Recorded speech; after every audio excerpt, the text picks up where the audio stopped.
special channel. I am Isabel Inclán, and today we will talk about an important event, the total solar eclipse, that is going to be on April the 8th, and it's going to cross North America, and if we are living in Canada, in the south part of the coast, East Coast, probably we're going to enjoy this event. And of course, this is a unique event, the total eclipse, solar eclipse, and we have many questions. So I bring and invite Joe Jaguar because he loves astronomy. He knows many things about the sky. As you can see, he has many telescopes. So welcome, Joe Jaguar. How are you? Thank you. Thanks for being here. Thank you, Isabel. It's nice to be here. Okay, so I know you are follow all the things related to the sky, the planets and the stars, and of course the eclipse. So what we're gonna see this April the 8th, we know is gonna be a total solar eclipse that across from Mexico, US, and then Canada. So tell us what we're gonna see this April the 8th.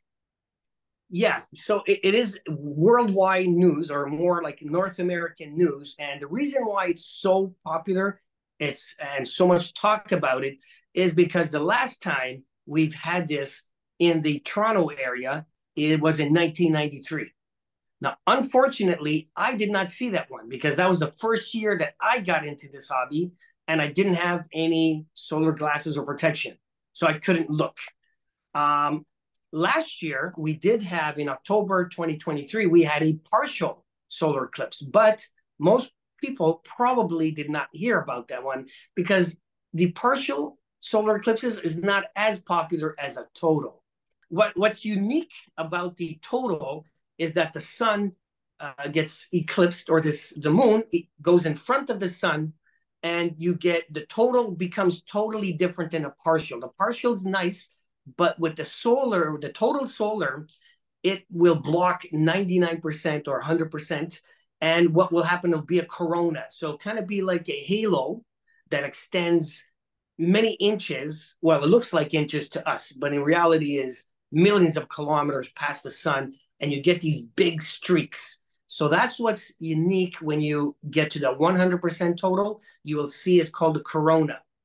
And you might see like little flares popping up, maybe, depending if you're looking through a telescope powered. So that's the difference, is that you can see the corona, but during the total has something different and special that even nature recognizes this as a special event. For instance, the temperature might drop 20 degrees in that 3-minute time. Animals sometimes, if you're in an area where it's a lot of grass, like wilderness, let's say, and there's crickets and you hear them cricket, during that 3 minutes, you'll notice, wow, it's stopped. It's quiet, because the animals now they think it's like sunset, and they think it's almost time to go to bed. And so they get confused. And then after that 3 minutes, they're like, what happened? They don't understand. And then they wake up again and the noise starts up again. Okay, Joe. And as you mentioned, this is a once in a life opportunity.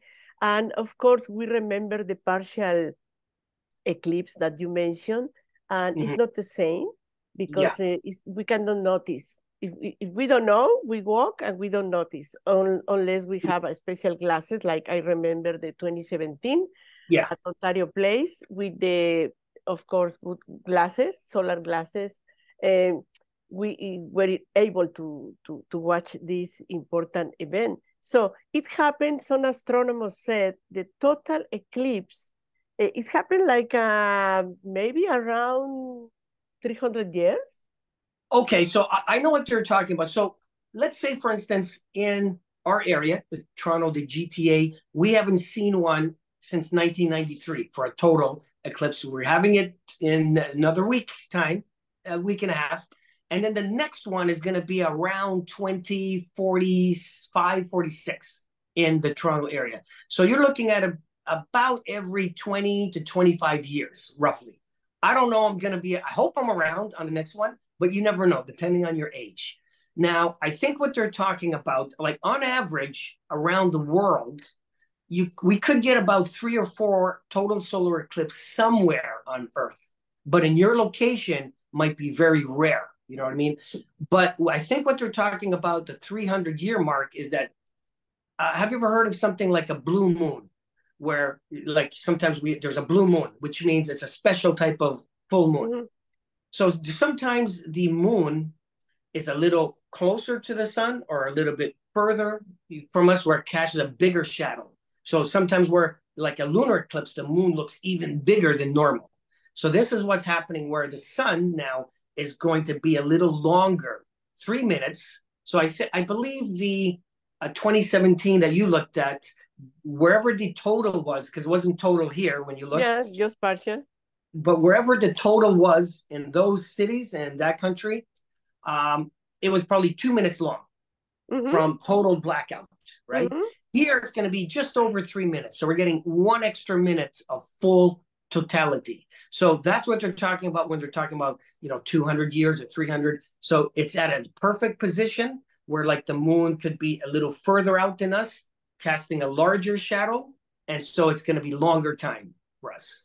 Okay, Joe, as we mentioned at the beginning, this total eclipse is going to start in Mexico, Durango, Right. Coahuila, the north of Mexico, and then many cities across U.S., and arrive to the south of Toronto in Ontario, Quebec, Nova Scotia, Newfoundland, and Prince Edward Island. So if we are in Toronto, we'll be able to watch this total solar eclipse?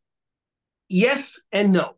So it starts, I think, north of Puerto Vallarta in Mexico, around there, and then goes through like Texas. It goes through, the U.S., then crosses over into Canada, as you say. So in Toronto or in other parts, like maybe BC, you might only get 10%. In Saskatchewan, might be 30%. But wherever you are, in Toronto, it's going to be 99.5%. Really? Yeah, Oh, that is almost. amazing, Joe. That is We're amazing. just I missing didn't imagine how the percentage. Yeah, so it's just by a fraction of a hair that we're missing it. So if you live into Toronto or anywhere else that it's 99%, 95%, you could still enjoy. You don't need to go anywhere, right? Oh, You can great. still enjoy it. The only difference is here at 99%, you won't see the corona or the halo around when it's full. When it goes in front, you won't see the halo around the sun. Okay. It has to be at 100%, not 99. So for those people that want to see the halo or the corona of the sun, you have to be in the 100%. So me and my fiance Angeles, for those that know her, Maria, are going to go to Hamilton. Will be 100%. So it's not too far, but you have to be at 100%. But if you are just curious and you just want to look and you're not too super crazy and you don't want to travel, 99% will be amazing too. You just won't see the corona. And yeah, that's about it. Yeah, and if we are in Toronto, if we go to Lake Shore, that is going to be some difference, like a It won't be view? any difference, yeah. Because even if you go to the Lake Shore, the distance when you're talking about it, you have to go like 100 kilometers south to get that into that percent. So that's why we're going at least to Hamilton. It starts. It's just at the edge of the 100. Yeah, I think Niagara Falls is also at 100%. But they're expecting hundreds of thousands of people. So it's going to be crazy there. So, but no, even if you go to the lake, we're still at 99.9. It's just south. Like it'll be 100% in the middle of Lake Ontario, 100%. So unless you take a boat and go in the middle of Lake Ontario, you won't get the 100%. Okay. And what about the time, the local time, if you are in Toronto, in Niagara, Hamilton, what time we expect to see that important movement of the moon, the earth, and the sun? So, depends on your location, of course, because there's different times, but there's different contacts. What we call, like, if you have the moon and the sun, they touch at around 1:55 p.m. And then it's going to take almost an hour for it to become total. So around 2 o'clock is where totality is, the total eclipse. and then it takes then an hour to slowly get off. So it's kind of starts at around 155, takes about an hour to get to the total, and then takes an hour for it to completely exit. Okay, okay.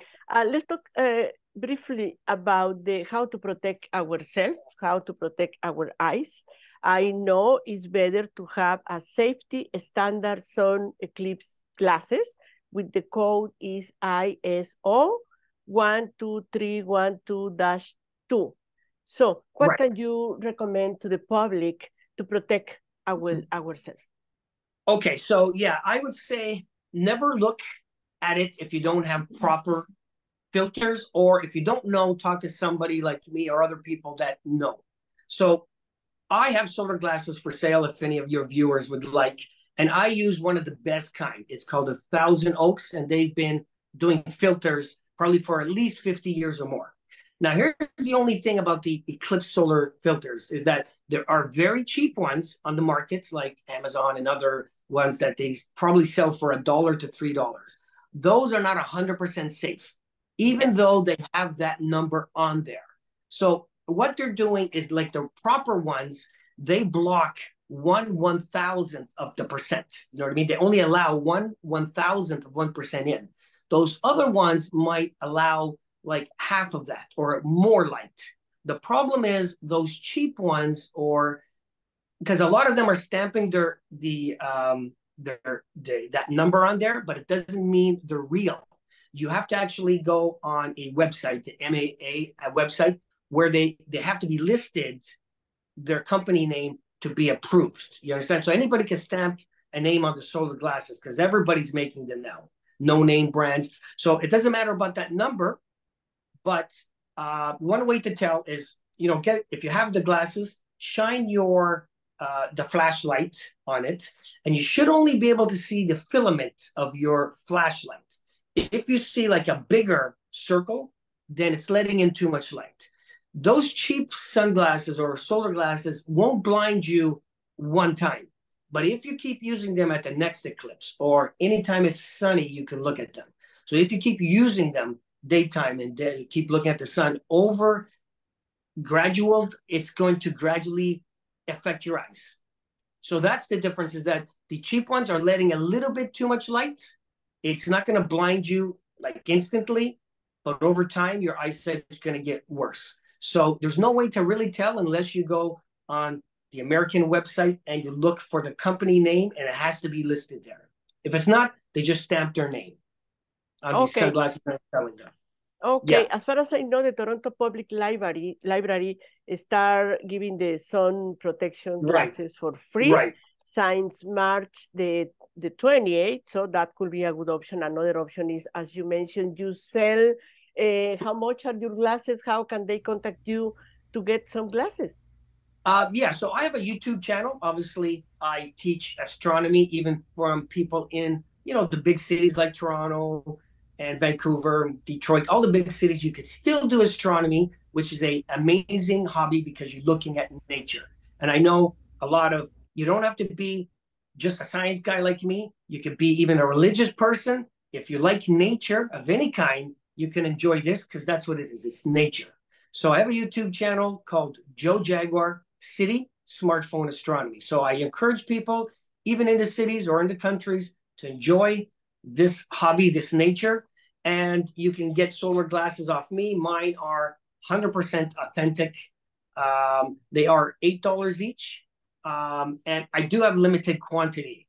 And I am selling a lot lately, so I don't know.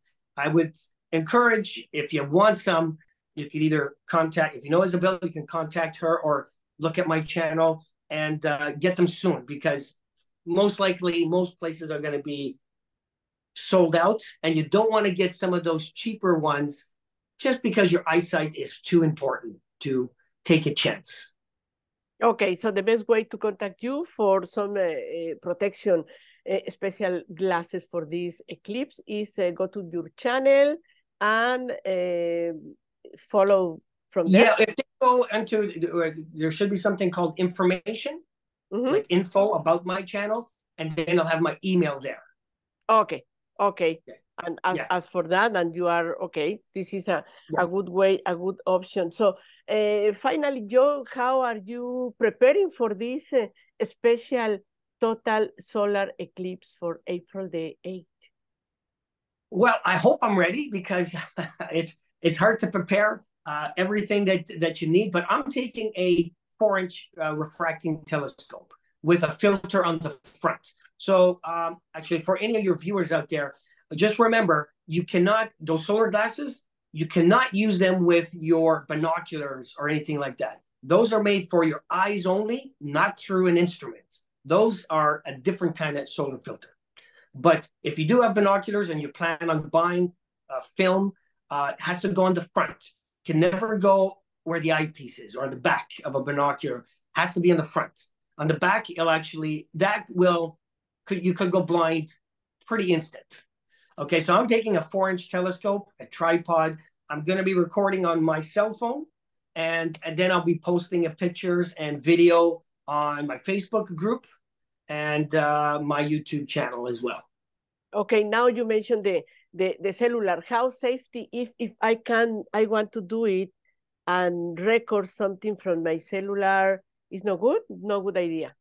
No, even with your cellular phone, pointing it at the sun, it could burn your internal cell phone image or whatever. So it's the same because it's a lens. It's going to come to a point. So could ruin your phone doing that. You could put a solar film in front of your cell phone, and then you could probably take a picture because you're not looking through it. Your phone is, and you're just looking at your phone. That could be okay as well. Again, I do sell film if people want to do it that way. But again, just make sure if you have the solar glasses, again, only with your eyes. Don't power it. You can't use it through binoculars. It's not recommended that way. It wasn't made that way, even though they're real. But you could buy solar film. They're slightly different and put in front of it or tape it to the camera. And then you can do a video. And with your camera, you can zoom in, But you also have to change the shutter speed. The sun is going to be so bright that you have to lower the contrast. Hopefully that makes sense. Or the ISO, because you're not going to see no detail.